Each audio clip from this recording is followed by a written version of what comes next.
Assalamualaikum warahmatullahi wabarakatuh. Nama saya Muhammad Kefar Ramadan, NIM 191034.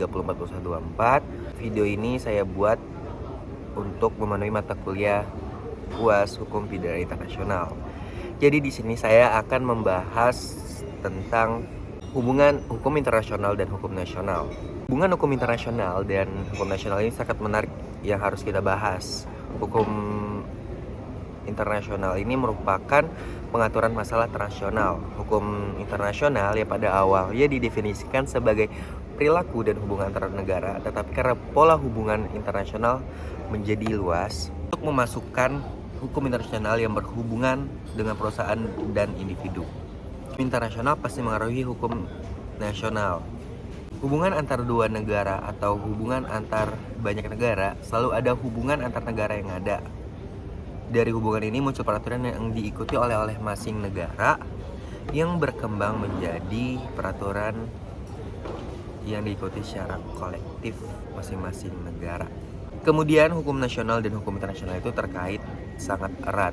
Misalnya pembentukan hukum internasional harus dipengaruhi oleh hukum nasional, dan tingkat kekuatan negara juga mempengaruhi arah kebijakan hukum internasional. Dan tingkat kekuatan negara juga mengaruhi arah kebijakan hukum internasional. Hal ini menunjukkan pentingnya hukum nasional masing-masing negara dan memandu kebijakan hukum nasional. Hukum internasional memiliki beberapa bentuk atau pola perkembangan yang memiliki kekhasan pada suatu negara atau wilayah tertentu. Antara lain, yang pertama ada hukum internasional regional, yaitu hukum yang berlaku membatasi ruang lingkup penerapannya, misalnya hukum internasional Amerika atau Amerika Latin, seperti konsep landasan kontinen dan konsep perlindungan kekayaan sumber daya hayati laut, tumbuh di benua Amerika lalu berkembang menjadi hukum internasional umum. Kemudian yang kedua ada hukum internasional khusus. Hukum internasional khusus itu berupa aturan-aturan yang berlaku khusus untuk sejumlah negara, seperti Konvensi Eropa tentang hak asasi manusia sebagai cermin dari keadaan, kebutuhan, tahapan, perkembangan dan tingkat integritas dari berbagai lapisan masyarakat berbeda dengan wilayah mereka melalui proses hukum adat. Rumusan masalah yang saya angkat di jurnal ini yaitu bagaimana keterkaitan hukum internasional dengan hukum nasional. Baiklah, sekarang kita akan masuk ke pembahasan. Yang pertama ada pengertian hukum internasional. Hukum internasional yaitu seperangkat aturan dan asas yang mengatur hubungan atau hal-hal yang melintasi batas negara antar negara dengan negara dan negara dengan badan hukum selain negara atau badan hukum karena bukan negara satu sama lain.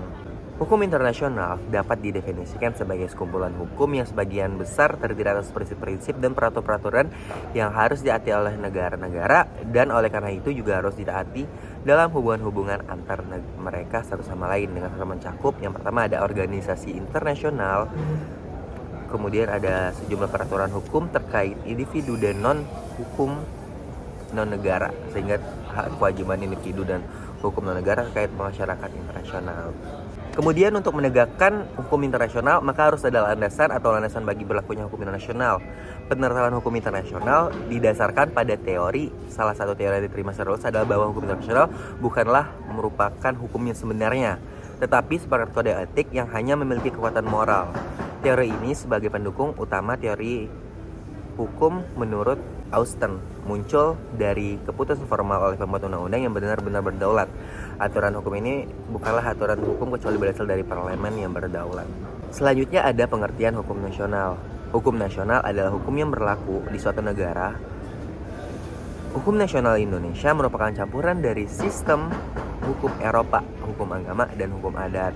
Sebagian besar sistem yang berlaku baik perdata maupun pidana berdasarkan hukum Eropa kontinental, khususnya Belanda, dikarenakan Indonesia pernah menjajah Belanda, maka Indonesia itu disebut sebagai Hindia Belanda. Hukum agama juga memiliki andil yang besar dalam hukum nasional karena Indonesia itu merupakan mayoritas agama Islam. Di sisi lain, Indonesia juga menganut sistem hukum adat. Hal ini sebab karena pengaruh hukum adat masyarakat adat setempat. Terus kemudian itu dijadikan hukum nasional juga. Kemudian kita lanjut ke hubungan hukum internasional dengan hukum nasional.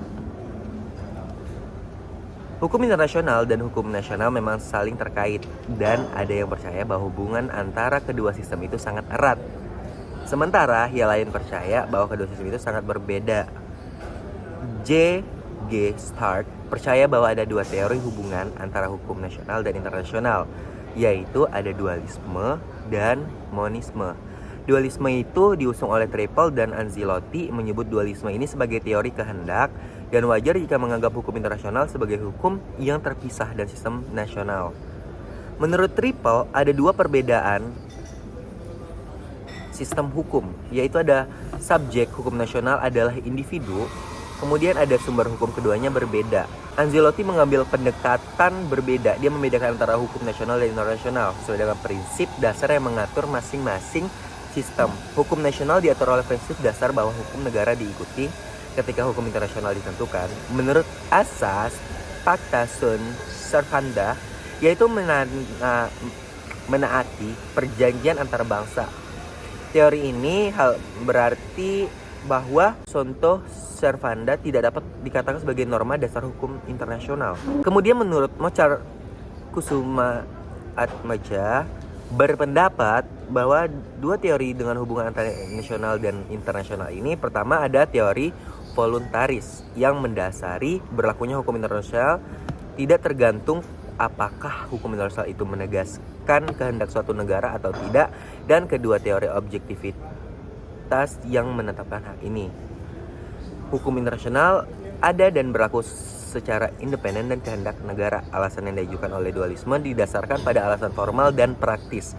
Alasan utamanya itu yang pertama, ada dua instrumen hukum, yaitu ada nasional dan internasional. Yang kedua, alat hukum tersebut memiliki badan hukum yang berbeda. Kemudian yang ketiga, ada juga perbedaan struktural antara hukum nasional dan hukum internasional dalam hal tatanan hukum.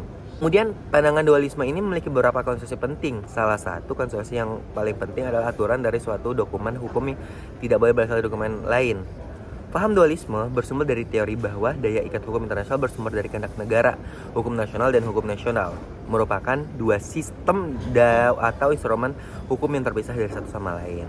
Pengertian monisme ini didasarkan pada gagasan kesatuan daripada hukum yang mengatur kehidupan manusia dalam kerangka ideologis. Hukum nasional dan internasional ini dua bagian kesatuan yang besar, yaitu hukum yang mengatur kehidupan manusia. Hubungan antar bangsa merupakan hal yang penting sehingga diperlukan undang-undang yang diharapkan menyelesaikan segala permasalahan yang timbul dari hubungan antar bangsa tersebut. Hukum internasional mencakup beberapa asas seperti asas persetujuan bersama, asas timbal balik, asas komunikasi bebas, asas non-diskriminasi, asas kesopanan, dan asas kesamaan. Kemudian ada asas extraterritorialitatis dan ada aspek-aspek penting dan asas-asas lainnya yang penting bagi hubungan diplomasi antara bangsa. Oleh karena itu, hukum internasional diberikan konsekuensi hukum bagi pelanggar. Dan kemudian yang terakhir itu ada penyelesaian sengketa internasional secara damai. Hukum internasional melarang penggunaan kekerasan dalam hubungan antar negara. Ini masuk dalam pasal 1 Konvensi Penyelesaian Sengketa di Pasifik yang ditandangani oleh di Den Haag pada tanggal 18 Oktober 1907. Selanjutnya ditegaskan oleh pasal 2 ayat 3 Piagam PBB. Kemudian deklarasi tentang prinsip-prinsip hukum internasional mengenai hubungan persahabatan dan kerjasama antar negara. Deklarasi tersebut menyerukan semua negara untuk menyelesaikan perbedaan mereka secara damai sehingga perdamaian, keamanan, dan keadilan internasional tidak terganggu. Penyelesaian sengketa damai itu dibagi sebagai berikut. Yang pertama itu ada arbitrase. Arbitrase ini berarti menyerahkan perkara kepada sejumlah yang sesuai dengan arbiter yang dipilih secara bebas oleh para pihak yang mengambil keputusan tanpa benar-benar mempedulikan pertimbangan yuridis. Namun, pengalaman praktis internasional menunjukkan bahwa kasus yang bersifat hukum diserahkan ke arbitrase untuk penyelesaian atas dasar pertimbangan hukum. Kemudian yang kedua ada penyelesaian secara hukum. Penyelesaian yudisial dipahami sebagai penyelesaian yang diputuskan oleh pengadilan internasional yang didirikan secara hukum menggunakan aturan hukum untuk menyelesaikan masalah. Yang ketiga ada perundingan, perantaraan, konsoliasi, dan pemeriksaan. Ini merupakan negosiasi jasa baik mediasi. Mediasi dan investigasi adalah metode penyelesaian yang kurang formal daripada litigasi atau arbitrase. Kemudian ada penyelesaian di bawah pimpinan Perserikatan Bangsa-Bangsa atau PBB. Baiklah, ini adalah tugas video presentasi jurnal dari saya. Lebih dan kurang saya mohon maaf. Wabillahi taufiq wal hidayah. Wassalamualaikum warahmatullahi wabarakatuh.